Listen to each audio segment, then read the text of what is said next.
لا إله إلا الله وحده لا شريك له، له الملك وله الحمد وهو على كل شيء قدير. Bismillahirrahmanirrahim. Assalamualaikum warahmatullahi wabarakatuh. Alhamdulillahi wa kafa. Wassalatu wassalamu ala habibil mustafa wa ala alihi wa sahbihi ahli tuqa wal wafa. Subhanaka la ilma lana illa ma 'allamtana innaka antal alimul hakim. Rabbi shrah li sadri wa yassir li amri wahlul 'uqdatam min lisani yafqahu qawli. Saya pribadi akan melaksanakan tugas individual dari dosen terfavorit saya salah satunya di mana ditugaskan untuk seperti halnya mereview dimana sekarang yang ditugaskan adalah mereview 2 buku dengan buku yang pertama The History of the Quran Text, dan di buku yang keduanya tuh tentang rekonstruksinya. Nah, kali ini menjadi hal suatu yang pertama kali juga membaca buku yang dimana isinya itu kritikal para ilmu yang di luar kapasitas pemikiran awam saya ketika melihat bukunya saja ketika melihat awal pendahuluan saja ternyata dibingungkan Saya akan sedikit membacakan atau memaparkan apa yang saya bisa tangkap dari dari buku ini dari beberapa bab. Nah,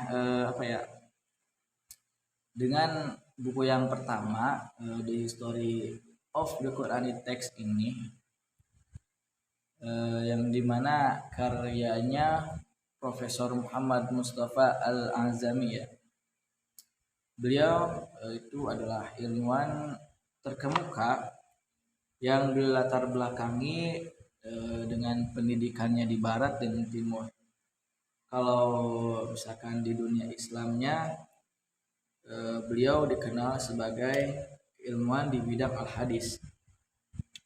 Kemudian tidak heran atas keilmuannya Raja Faisal pun yang bermarkas di Riyadh sampai memberikan hadiah kepada beliau atas karya-karyanya. Nah, di antara karyanya ini The History of the Quranic Text. Buku ini akan membahas berbagai kritikan-kritikan yang dilontarkan pihak orientalis tentang Al-Quran itu dari berbagai dimensi pemikiran semacam tudingan-tudingan terhadap perbedaan susunan ayat maupun surat kemudian sistem bacaan yang berbeda-beda, kelainan mushaf para sahabat dengan mushaf Utsmani semuanya itu akan dibahas Nah, dengan bertujuan penulis ini tuh bertujuan supaya ini tuh disajikan untuk mengcounter atau mengcounter pemikiran atau mendobrak pendapat orientalis yang seringkali mengelirukan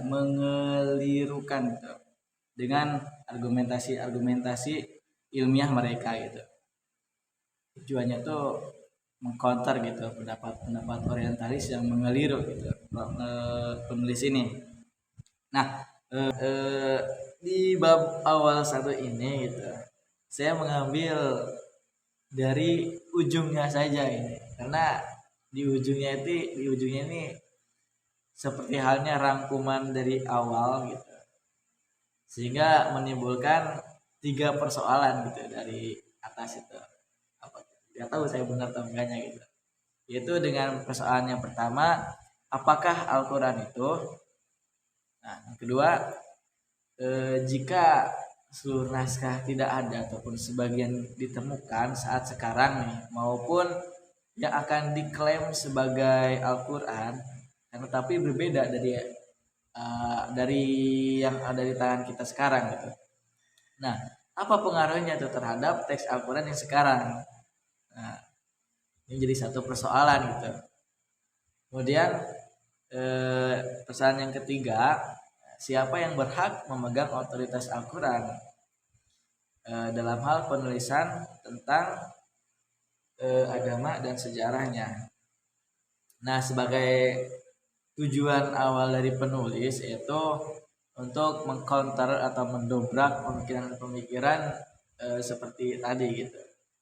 Nah, penulis menjawab, apakah Al-Quran adalah kalamullah, risalah terakhir untuk umat manusia, diwahyukan pada Rasul terakhir Muhammad yang meruang dan sewaktu. Yang meruang dalam artian mengutip dari Pak Yahya gitu, dosen saya gitu, yang diartikan sebagai meruang karena dia bisa dianalisis. Kemudian melanjutkan, Al-Quran ia terpelihara di segi keaslian bahasa tanpa perubahan, tambahan maupun pengurangan. Nah, lanjut ke persoalan yang kedua. Di persoalan ini gitu, di sana yang kedua ini, jika seluruh naskah sekarang atau sebagian ditemukan yang kemudian akan diklaim sebagai Al-Quran, kan tetapi berbeda dengan yang ada di tangan kita sekarang, apa pengaruhnya nih? Kemudian penulis menjawab, nah, tak akan ada penemuan Quran baik secara fragmentasi ataupun pemisahan maupun secara keseluruhannya yang berlainan dari teks yang ada di seluruh dunia gitu. Jika ada penemuan tersebut, maka tidak akan dianggap sebagai Al-Quran karena satu syarat utamanya syarat utamanya penerima meski sesuai dengan teks yang digunakan dalam teks Mushaf Usmani. Gimana ya? Karena satu syarat utamanya penerima mesti sesuai dengan teks yang digunakan dalam Mushaf Usmani gitu. Karena syarat utamanya tuh mesti sesuai dengan teks yang digunakan Mushaf Usmani. Nah, kemudian di persoalan ketiga, siapakah yang berhak memegang otoritas Al-Quran itu? Penulis menjawab, tentu saja siapapun tak berhak melarang seseorang menulis tentang Islam. Akan tetapi ini hanya seorang muslim yang taat yang memiliki wewenang yang sah melakukan tugas tersebut dan bahasan yang lain dan bahasan-bahasan yang lainnya gitu. Selagi ada hubungannya, ya yang berhubungannya itu. Yang sah hanyalah yang taat memiliki wewenang yang sah itu. Nah, mungkin di pihak lain bakal beranggapan nih hal ini tuh sebagai prasangka ya. Seperti halnya ya di kalangan luar Islam gitu. Pasti bakal timbullah prasangka gitu ya dengan pendapatnya ini gitu. Nah, maka penulis menambahkan gitu, sebagai bentuk penegasannya juga beliau mengatakan jika tiap pandangan yang disukai bertentangan dengan dasar ajaran Nabi Muhammad SAW, baik secara eksplisit maupun sebaliknya, ia kemudian mesti ditolak. Dan hal ini tentu berlaku bagi tulisan seorang muslim gitu. Yang taat sekalipun dapat ditepis gitu, sekiranya jika tidak ada gunanya gitu. Nah, walaupun penulis tadi mengungkapkan sebelum saya mengungkapkan hanya yang taat gitu yang berhak punya wewenang gitu. Penulis menegaskan kembali gitu bahwa jika bertentangan dengan dasar agama, dasar ajaran Nabi Muhammad, wajib kita tolak gitu. Kemudian itu sebagai bentuk selektivitas seperti ini berlaku sejak masa keemasan pemerintahan Ibnu Sirin ya. Ibnu Sirin. Bismillah dilanjutkan buku selanjutnya yaitu Rekonstruksi Sejarah Al-Quran yang melatar belakangi pewahyuannya Al-Quran gitu. Yang saya ambil itu dari buku ini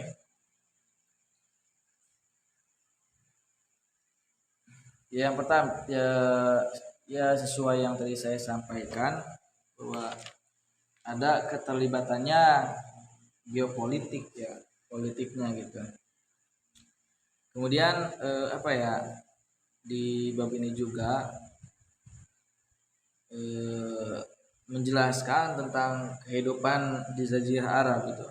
Karena ini sangat tidak luput juga ya, karena juga karena risalah yang dibawa Muhammad sangat berkaitan erat dengan perkotaan Arab gitu, di Jazirah Arab. Kemudian di bab ini juga diperdalami lagi dengan suasana keagamaannya gitu, yang dimana orang-orang Yahudi gitu maupun Nasrani bermukim di Mekah dan di Madinah, kemudian hidup berbaur dengan bangsa-bangsa Arab di sini. Nah, di buku ini saya saya terfokuskan di halaman ke-48 ya. Di halaman 48 ini menjadi kefokusan saya membaca dari atas gitu langsung ke bawah gitu, dan di mana sebelum ajal Nabi Muhammad meninggal gitu, menjemputnya gitu, ternyata Nabi sempat merencanakan itu sesuatu ekspedisi di wilayah utara gitu, luar tapal batas Arabia. Hal ini nih menunjukkan bahwa Nabi secara pasti tidak akan membatasi perkembangan Islam hanya di Jazirah Arab saja gitu. Baginya Islam harus melangkah keluar Jazirah Arab gitu. Nah, berdasarkan logika gitu semacam ini, keberadaan surat-surat yang ditulis Nabi gitu pada raja Ethiopia gitu, itu tentang geopolitik sampai sekarang ini itu ternyata emang sudah skenario ya kalau saya baca gitu. Nah, berdasarkan kayak ini itu keberadaan surat-surat yang ditulis pada Nabi ya, yang ditulis Nabi itu kepada raja Ethiopia, gubernur Mesir dan kaisar-kaisar Bizantium serta Persia gitu, yang berisi seruan kepada mereka untuk memeluk Islam pada prinsipnya dapat diterima sekalipun hanya naskah surat-surat tersebut yang kita warisi dewasa ini bisa dilakukan otentisitasnya itu. Nah, Nabi tampaknya telah menggariskan tekad bahwa Islam mesti melangkah keluar Arabia sejalan dengan universal risalah yang didengungkannya itu. Ya mungkin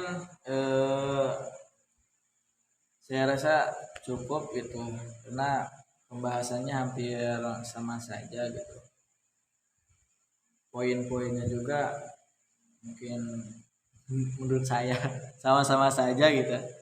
Dan, mohon maaf gitu apabila ada kekurangan dan kesalahan tutur kata gitu.